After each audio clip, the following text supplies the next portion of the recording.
to Memphis Actors Talking About. My name is MaryAnn Washington, and you are watching Black Butterfly Media. Yo, yo, yo. TV. I'm with the cast all the way. All the way. That's right, that's right. All the way today. And all the way means what? What does all the way mean? Lyndon Johnson, who the play mainly concerns, that was his campaign slogan. All the way with LBJ. Yes, yes. And ladies and gentlemen, I am going to allow these distinguished actors whom I have the privilege to be in company with introduce themselves, starting with Mr. John Hemphill. Delvyn Brown. I am Brandon Person. And James Cook playing the role of Bob Moses. Okay. And David Dennis. You're trying to get a date out of this, aren't you? Maybe a date or contact. Okay, well, we start with you then, Mr. Cook. You missed one, Bob Moses, who spent 4 years on the voter registration in Mississippi, and he played a crucial role in organizing the 1964 Freedom Summer Campaign, in which dozens of white and black volunteers traveled into the South to help blacks demand their rights to vote. Are y'all doing that up? Yes. The show actually portrays the actual, I guess, time when Bob Moses gives the idea to Ralph Abernathy as well as Martin Luther King. And one thing about the show, it is educational. It is educational, and it's pretty good to play someone that is still alive. You know, I think this may be one of my roles, maybe one of the few roles that was actually playing a person. Yeah, I was going to ask you that. How much pressure is that? Not a lot. When you love what you're doing, it's just gonna come to you. But it does take. You have to be a student. You have to do your research. You know, you have to make sure what you're portraying is truth. Be honest. Be purposed and detailed, like I tell my castmates. But yeah, definitely. Is this your first time at Playhouse on the Square? Yes. This is my debut here. I did some things in 8th grade. And what's crazy, when I was in 8th grade, I want to actually pull out my program because I may actually be in this play with a couple people that was on the stage with me back in 8th grade. But this is my first time being here at Playhouse on the Square in this new location. Hey, great. And so, Brandon Pearson. Yeah. I'm glad to be here, first of all. This is also my debut at Playhouse on the Square, and I'm playing Ralph Abernathy, the right-hand man, the best friend of Dr. Martin Luther King, whom Delvyn Brown plays, and he's doing an awesome job. He's killing it, and as we all know, and basically I'm his right-hand man, and whatever Dr. King is pushing forward, I'm like there to counsel, to pray for, to give words of wisdom to. Because my character is really one of support, and when you come see the show, as I was getting into the character, I was trying to figure out, okay, what is this guy doing? Like, really, why is he here? Because I don't ever want to do anything just to be doing it. I want every action to have a meaning. You know, as most of us know, when you're in acting, you gotta have a place you're going, something you're gonna say, and you don't want to just say it. So I was racking my brain, and my friend over here was like, hey man, you know what? Don't think too much about it. That's what he told me, and I was like, I don't know about that. That sounds like him. That's what I thought. And that's what he said. Well, you know. So anyway, getting back to that, but I love the character. I mean, I didn't know a whole lot about Ralph Abernathy before now, but he was very instrumental. Very instrumental. Was every time you see a march, you pretty much see him there with Dr. King, arm in arm, or during private moments where it might be, he's counseling.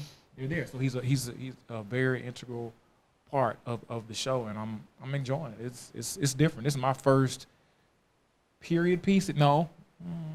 Sort of. This genre. This is my first genre of this type of thing at a period piece, and I'm learning a whole lot because all the people that are around me have been doing theater for a long time, and I'm still somewhat of a newbie. So this is my 3rd year in, but I'm addicted anyway. So it's good. It's good. I love to hear your passion. It speaks in your voice. Thank you.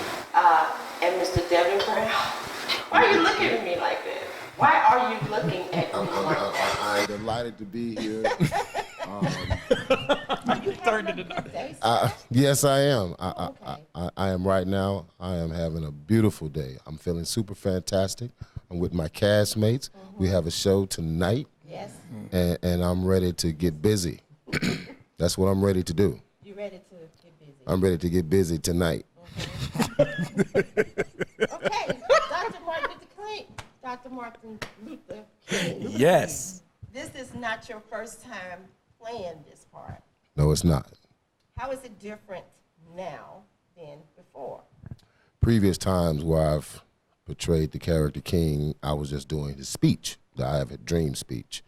And this particular piece, I have a chance to actually play the man and have some of his real life moments or real life situations during the time where he lived. And doing this piece also, I have to make a distinguish between the times where that before the movement versus the time we did the speech, you know, after the bill had been signed. In those cases, that this was a younger king, or more of a frustrated king, or more of a demanding, you know, gotta get it done. You know, everything is riding on that, and being able to give that king and not take away from the king that I'm used to. I Have a Dream King, you know, seeing him, you know, doing the speech. So how did you prepare for that, Devin? How did you get in character for that? In the beginning was the word. So I start with the words. I mean, there's no other way. Do you watch the documentaries? Yes, I mean, I've done King several times. I've been at the Civil Rights Museum doing the speech. I've done several shows, like at Hattie Lou with Mahalia. So I'm familiar with King. But my preparedness is more to delivering the story and the purpose. As my castmate James Cook said, I want the people to not see me trying to be king, but understand what Delvyn is trying to relay to them as the message that King has given us. That's what I want, because other than that, I am inferior to it. You know, I'm a light-skinned fellow. You know, in my eyes, I look nothing like the man, and during the production, you know, they give me a wig or what have you. And still, I have to center myself around the words versus his look. Absolutely. All right, Mr. John Hemphill, hello and welcome to the Thank you very much. Welcome to the show. So Thank glad you. to have you here. Thank you. So, what character are you playing? I play 4 characters. I play FBI agent The man. Deke DeLoach, who was one of Hoover's men. Okay. I play a segregationist named Howard Smith. I play Everett Dirksen, who is a senator, one of the senators that helped get the bill through the Senate. And then I play Governor Carl Sanders from Georgia. Are you having fun with your I tend to, my niche in town has up to this point been multiple characters. I do, if you've seen the Tuna Christmases and the Tuna series, I've done that. There's a play we do called Closer Walk with Patsy Cline. So I tend to do a lot of multiple character shows. This one is the first one where it's not a quick change show, where you don't have dressers backstage that are helping you change into other costumes. This is just you put on a pair of glasses, or you change your posture, or you change your vocal inflection, and you have to be someone completely different for the audience, because I don't know if they mentioned this, but we're on stage the entire time.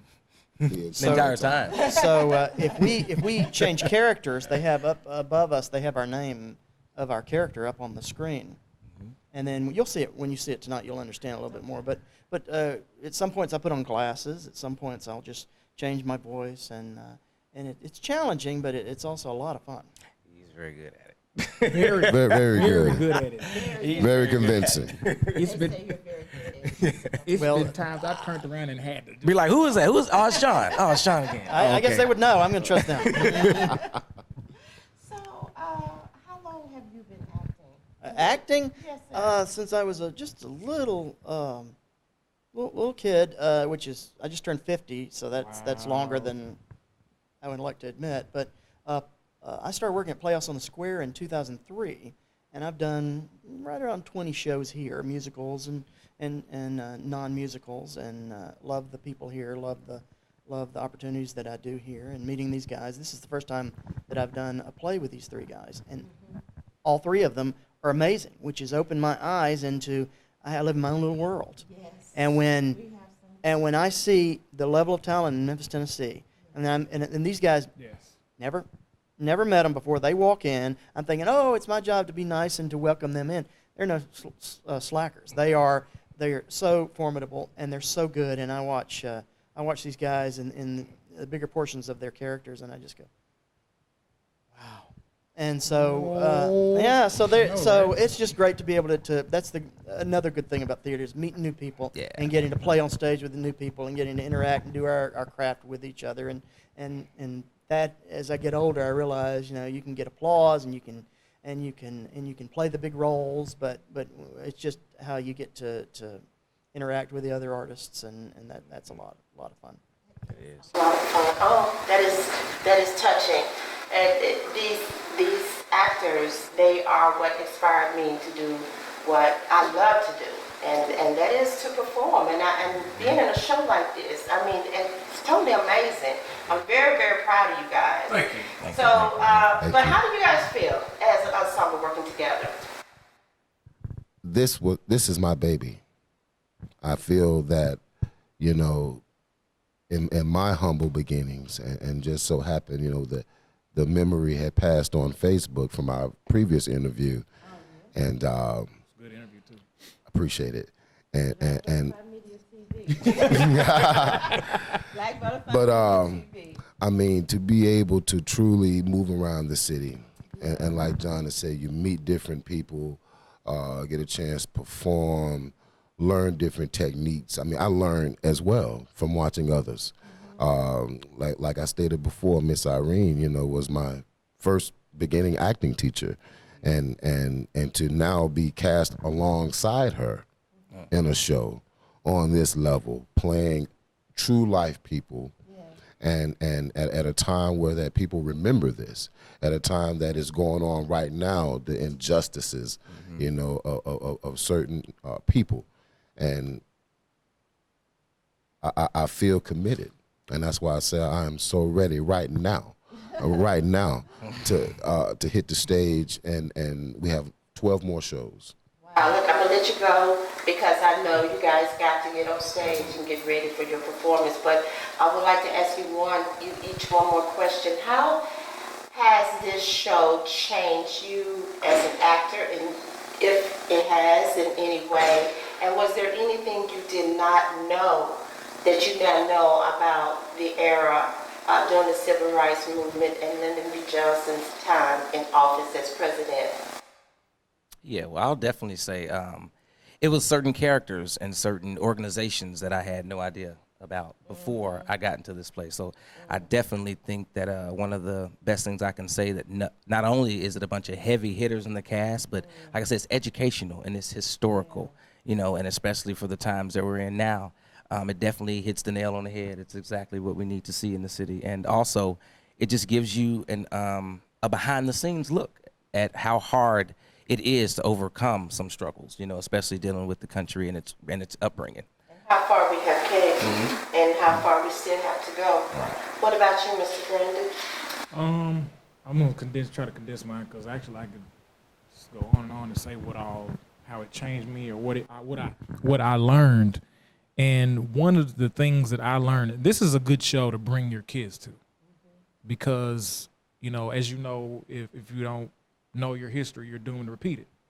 And so one of the things it's taught me, which I kind of knew it, but I didn't see it, even back then, how hard it is to get a bill to the forefront of the world, and how many bills die before they actually see the light of day.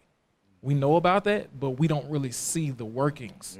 And with this play, you will. So you should bring your kids. It's not too late. You can buy tickets and come on. Well, I don't know when this will air, but you should, because our kids need to see. There's a lot more to life than, yes, we love acting and singing and dancing, but there's a lot more to life than that. There's people doing things that you know nothing about.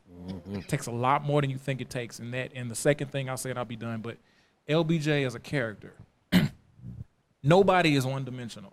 I don't care how much everybody has more than one side, and I was able to see a powerful side of his character. Yeah, he probably said some things that people didn't like, but there's a method to his madness, and he got things done, even if he had to maybe say the wrong thing or step on some people. More than any other president. He did a good job. So. And just to add on to a little bit on what Brandon was just talking about, LBJ, George Dudley does a phenomenal job. Watching him inspires me to push. And as James says, I mean, the cast is, I mean, everybody that's on the stage has a decade or more. I mean, 3-4 time Ostrander winners that went on and done a lot of things and come back. To be on the stage is an honor. And like I said, I prize this show, but what I've learned from it is patience. As an actor, the patience being on stage, waiting to say my lines, for one, but the patience that King had to endure as a human being to get this idea across to a nation, you know, and patience. People are dying, but you're still asking for patience, time, more time, and discipline is another thing that I learned. To be able to sit there and maintain this character as long as I have to, you know, till it's my time. But as King had to maintain his character, we're talking about nonviolence, but you're being fire hoses, dogs being sicked on you, you're being beat, you know, but at the same time, patience, we're looking for change, and that's what we want right now. In this election, in the 2016 election, is change. And that's what this story brings as a level of change that needs to be done. And how you do that is see the change in you. You know, so much about this play. You sit there and you watch it as an audience member and you go, this applies to today. It's one of our cast members, Dave Landis, said, are we dealing with 1964 or are we dealing with 2016? Because some of the same issues that are dealt in the personalities that are in the upcoming presidential election, it's the same personalities that were going on then. You have a speech where you say, I'm tired of going to funerals where black men are killed by white police officers. It's true. Very relevant today. Very relevant today. So yeah, we're telling the history story from back in 1964, and if you're a history scholar, you go, is this going to happen? It's going to happen, even though you know it did. You're going, how is this ever going to happen? So it's almost even in some ways like a mystery story. How is it going to turn out? But it's just how history repeats itself. It's the constant struggle, staying steadfast, staying on the right track, and trying to do the best you can. Yeah, that's the only thing that you can do. So, but let me ask you something. Was there something that you learned that you didn't know after being involved? This is my first play I've done. Political? Yes, but with a lot of people. Most of the casts I've had 6, 7 people doing a play with a lot of really nice people. And diverse, and all coming together to tell that same story. And it's just a wonderful feeling as an actor and as a person, and it's just and just knowing that the story you're telling is important. It's important today, and everybody's just bringing their A game when they do it. And you put it on your resume. Hey, you can know it. Put it on your resume. 19. Only do it. 19 castings. Thank you guys so much. Thank you for having us, man. Thank you. I love you guys. I love what we do. I love Memphis Theater. Thanks to Playhouse on the Square. Special thanks to Miss Novi Edwards. Thank the director, Stephen Hancock. Yes. Mr. George Dudley, and just everybody, the entire cast, the crew, everybody that brings this spring theater to Memphis. I love it. just love it. No words can describe my heart and how much I feel about theater in Memphis. You guys know. So, Yes. thank you so much, Black Butterfly Media TV, and until next time, we'll see you. Bye-bye.